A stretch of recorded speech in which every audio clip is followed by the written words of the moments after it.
Alrighty, welcome back everyone. It is LaughNgamez here. I'm back. It is time for another Starcraft 2 1 vs 1 replay cast. Today we have got none other than AlphaStar gonna be taking on a Diamond player.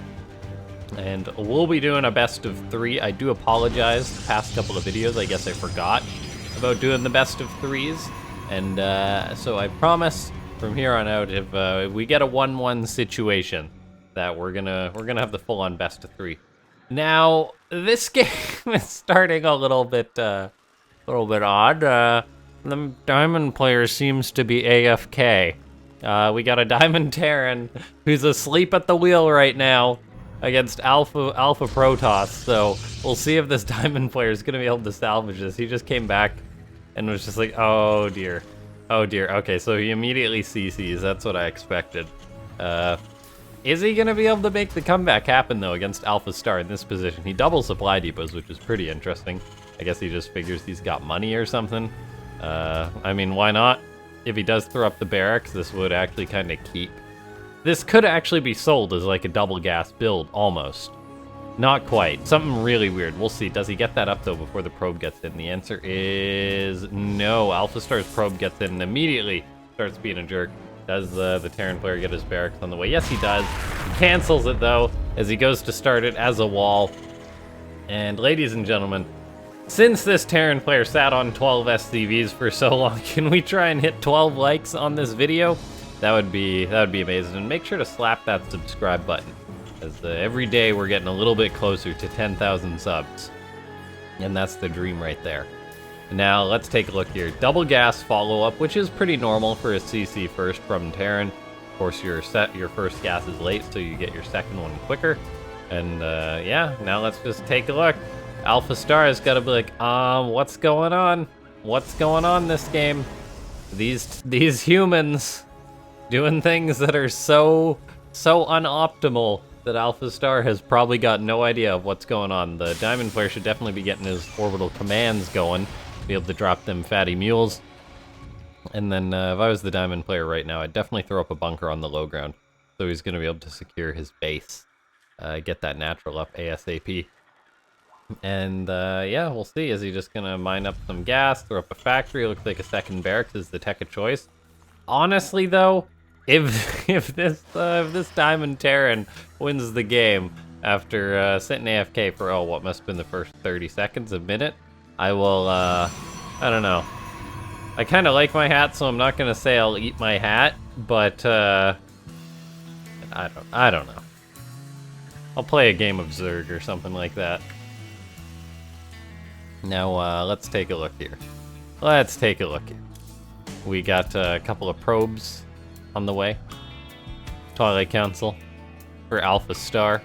Just usual stuff. Twilight opening with the sentry as well, so it can toss out the hallucinated Phoenix. There's a pylon going up for AlphaStar in the right-hand side. This makes me wonder if it was maybe thinking of DTs, or if this is just a random pylon, because the probe's not there anymore to actually proc the building. So that could have been a Dark Shrine, but it is not. AlphaStar's also got its rally so that it's always sending a probe into the gas geyser, which is a mistake. That's something that I do in my ladder games. And AlphaStar is just constantly pulling them out, seeming like it is making itself do a little bit more effort than it really should be. Anyway, we've got the Diamond player. He's going to be throwing up Stim Pack. He's got out a grand total of 2 Marines. Hasn't got his natural base up yet at the 4-minute mark. I mean, he's had it done for quite a while. He just hasn't floated it over. So this Diamond player is going to need to show us some real miracle stuff if they're gonna take on AlphaStar. The map is King's Cove, by the way. I never mentioned that. And we wait. The robo's on the way. AlphaStar, see, look at this. It's derping out a little bit. It just hasn't adjusted the rally. So every time it builds the probe, it just sends them to its gas. And it's taking a little bit to fix that. So not optimal by AlphaStar. Let's throw up a few more gateways using one of those probes. Siege tanks on the way for the Diamond player, which I definitely don't mind. Tanks are, I think, pretty good against AlphaStar, as the AI doesn't always know the best time to take an engagement. If I had my way against AlphaStar, I would definitely just turtle up, build a bunch of siege tanks, go into like a late game composition, mass siege tank Viking or something like that, and then just turtle up, macro up pretty slowly, but at a very macro up, but at a very safe pace. Defend AlphaStar's harassment. As long as you reach that dream composition, I think you're golden against the AI. Now let's take a look here. We've got Charge on the way for AlphaStar, then an Immortal on the way as well. For now, though, the AI going to be moving out. Got a Warp Prism, but turned it around, which makes me curious. Is it going to be to pick up these Zealots? Just give them a very special, easy ride, or I'm not sure. Interesting play from this iteration of AlphaStar. However, the third base is done. 5.5 minutes into the game, that's very good. The natural base for the Terran player hasn't been secured yet, so he's a bit of a one-base wonder we're seeing right now. He's got out bio, yes, but he's on a very, very low economy, and yeah, he's got 10 Marines and Marauder. AlphaStar recalls to get those units home, interestingly enough. I wonder what the choice for that was. Like, what inspires the AI to recall instead of that? Was it because it was getting shot from something that it couldn't see? And it's just like, oh, danger, but I can't see it. So I'm just going to go ahead and get on out of here as soon as possible. Interesting choice by AlphaStar. The Diamond player is going to move out onto the map. He's got the Stim bio against a Protoss without any AoE, which in theory is usually a pretty good spot for the Terran. But when you've got such little bio, with +1 armor upgrades, never was +1 attack researched, I'll say, which is kind of interesting. And the Diamond player, he just decides to say screw it and build another CC instead of floating his over. The Stalkers, looks like they intercepted a Marine. The Diamond player, he's got his units kind of just hanging out. If he actually stimmed them to the natural base of AlphaStar, he'd actually get some work done, probably. Except for the fact that there's going to be a 250,000 charge lots for AlphaStar with another 500,000 on the way. And is the Diamond player going to throw up a 4th command center? That's what this SCV looked like he was doing. Instead, he's just going to die. He's just going to die. And I gotta say, this one is testing the patience as far as as this Diamond player goes. Just sitting on one base, just not really doing much. Yeah, now let's take a look. In comes the army for the Diamond player. He never got combat shield, by the way, which is a little bit of a mistake. These Marines are going to stim in with their +1 armor. They'll be a little bit stronger, but the +1 attack probably would have been better. He's just going to load up into the medevac and get on out after seeing all them Zealots. Actually going to boost into the main base. Never mind, not get out. Just keep this train running. Pulling AlphaStar a little bit here, there, and everywhere, as the Marines can now unload at the natural base. Gonna kill that Stalker that blinked, maybe. And yeah, let's see, does he get out with these? Looks like he's gonna lose a full medevac. Only 1 Marine survived that. And this Terran player isn't a macro machine, so he's a little bit slow at the remaxing, replacing his army. In general, just mining more. I think the PF at the natural base is kind of cute. That might really confuse AlphaStar, but if we do take a look at the supply right now, ladies and gentlemen, it is 141 to 56. Notably 56 out of 93, so this guy's not going to get supply blocked anytime soon. But he does have a planetary fortress. PFs are pretty darn good. If I had to play AlphaStar once again and was turtling up, I'd build planetary fortresses, because I think the AI would be hella confused by them. And now let's take a look. The Diamond player is kind of just hugging the PF, but what? Why is he building another 2 armories? Is this just to be part of his engineering base? Is this just a wall? I think it is. I think he's just turtling to the max. Okay, alright, whatever. And yeah, you do your thing. He's getting the +1 attack. His tank singular will pack a little bit more of a punch. No 2-2 on the way just yet. 29 workers to 65. Even though he has only lost 2 SCVs this game, the Diamond player is 9 minutes in and hasn't made over 30 SCVs, which is something that you generally want to do. Just be making workers. If you're new to StarCraft, make workers. That's the best tip that someone can give you. And now let's take a look. AlphaStar is moving out on the map. Maybe had enough. Maybe it's time for an attack. We'll see if it is ready to fight in front of a planetary fortress, though. And the Terran player does have a decent little chunk of bio. He's got 1-1 for it. He doesn't have combat shield yet. That's still on the way. AlphaStar is maybe going to come in with these Stalkers. The Terran player engages. Doesn't want to go too far away, though. If he goes too far out and then gets surrounded by all these Zealots, he'll have himself a real bad time. His best bet, I think, is just to hunker down, hold the door by this planetary fortress, which does have a pretty thick wall in front of it, I will say. But AlphaStar, oh my god, with a bajillion blink Stalkers. And the Stalkers actually just blink up into the main base. Is the AI going to actually elevate the Zealots or just run them by? We shall see. I think the bio, while there's a lot of Stalkers, should be able to take on these Stalkers. But oh no, the Zealots are actually just running in right on top of the bio. And that means there'll be nothing to deal with the Stalkers. Combat Shield just finished in the nick of time for this fight. The PF is being repaired by the SCVs, which is very important. But the problem is there is actually just too much for AlphaStar. And AlphaStar, with the big blink play, able to just slap down this human player and get that GG. Although, of course, the human has got a base building in the top right. This guy plays by his own rules, but it wasn't enough. GG. All right. Here we are into another game, and I just clicked on one, and it is AlphaStar taking on a Grandmaster again, which is always exciting to see. The AI definitely slaps down some of what are the lower end GMs, but for all we know, we could be having a full best of 3 here. If this GM Protoss player plays well, if this GM Protoss player defends against what's probably going to be a timing attack, as it's Alpha Zerg, the AI bot that basically just Ling or Roach floods its opponent to death. All the time, all day, every day. And now, we'll see how this Grandmaster player is going to do, whether he'll play a build that's good against it, bad against it. For now, though, the Grandmaster player, interestingly enough, is going to be going for what I think is a Nexus first. I mean, that gateway is absurdly late, if not. So it looks just like a very early scout into his own Nexus first. That's crazy.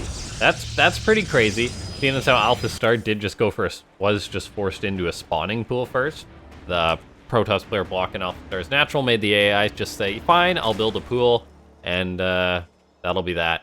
And so I do like what the Grandmaster player has done. Going to force AlphaStar to expand towards the third base location after a pool first. So if the GM player can pull this off, he's going to have himself a very, very good economic lead against the AI. Now, AlphaStar, of course, doesn't know that this was a Nexus first, and won't know that it was a Nexus first until this Overlord gets across the map and identifies that. But usually, these builds, once they get off, there's really not much that you're not able to just say, oh, he went for a Nexus first, so I'm going to punish him. Or, oh, he went for a command center first, so I'm going to punish him. Usually, by the time you know, it is honestly too late. Now, interestingly enough, a Forge is on the way for the Grandmaster player. He's going to be able to throw up his Cybernetics core now, too. But the choice for a Forge and a full wall-up, actually, this is a full wall Cyber core and all, makes this really, really curious. Like, what's he going to go into? Is he going to go into Mass Stargate? He's got the double gas going, and just rely on, like, the Forge and the solid wall to defend him? Or is the Forge simply to defend against the 6 Lings, as the cannon is on the way as the Lings are crossing the map? Maybe that's the case. I guess that's how the timing works out. AlphaStar moving across the map with 6 Lings, and hence the full wall off for the GM player.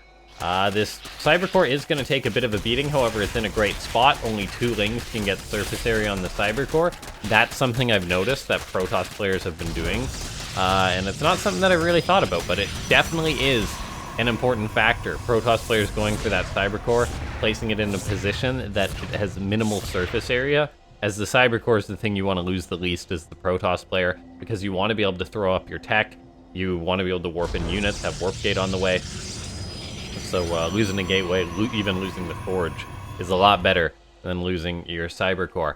Now, AlphaStar is just droning up, getting up the hatchery behind this. Those 6 Lings, very small commitment. They'll probably just be able to sit outside the front of the Protoss's base until whatever the Protoss is going for is identified. And oh, looks like it's a Dark Shrine, which is a pretty cool move from the Protoss player. Now, this Toss hasn't actually made a single unit yet, I'll say, which is also really, really curious, like really, really greedy in a sense. Not even going for a Stalker to shut down the Overlord, not going for anything else, and just going for a Dark Shrine right in the face of AlphaStar. These Lings are going to run up to the wall, but they do back off. If they did actually hug that Forge, they would identify the fact that it is a Dark Shrine, but AlphaStar not quite going in far enough to see to see the Dark Shrine coming its way. The AI has spotted these 3 gateways. It's scouting around with its Overlord still. But right now, we take a look. The Dark Shrine unscouted. We could be about to have a Game 3 series here. And once again, I am actually sorry about forgetting to do that for the last couple of videos, guys. But now let's take a look. We see the Robo is on the way for the Grandmaster player. He's actually going to kill his own Forge with his cannon, which I will say is ironic.